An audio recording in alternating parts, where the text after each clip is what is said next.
सगळ्या कार्यकर्त्यांच्या आणि पदाधिकाऱ्यांच्या वतीने की तुम्ही जो काय निर्णय कुणाला जे तिकीट द्यायचंय ते द्या, पण लवकरात लवकर ते अनाउन्समेंट करा, कारण आज प्रचंड उत्सुकता आहे.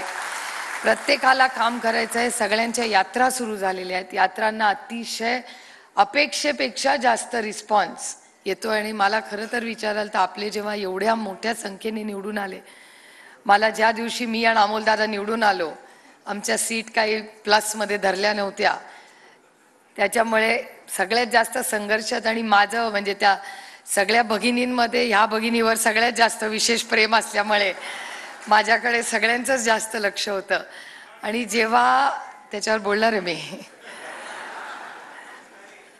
पण त्या सगळ्या ज्या पद्धतीने मतदान झालं त्यामध्ये सगळ्यात मोठं म्हणजे आमच्याकडे तर खासदार, आमदार, कारखाना म्हणजे साखर कारखाना, दूध संघ, सोसायटी, सरपंच, ग्रामपंचायत सगळी गेली होती. काहीच राहिलं नव्हतं.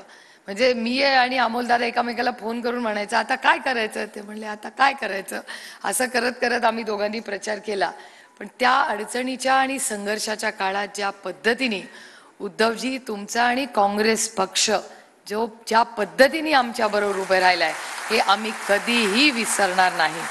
आणि आता जेव्हा प्रचाराची वेळ आहे तेव्हा सगळ्या 31 खासदारांच्या वतीने मी आपल्याला शब्द देऊ इच्छिते की कष्टांची परिकाष्ठा तुम्ही आमच्यासाठी जी केली त्याच्यापेक्षा आम्ही 31 खासदार गुंजभर जास्त कष्ट करू, पण जास्तीत जास्त आमदार निवडून आम्ही तुमच्यासाठी निवडून आणू. एकामेकाचा प्रचार करण्यासाठी जी काही आमचा वेळ असेल तो तुमच्यासाठीच आज नंतर आहे.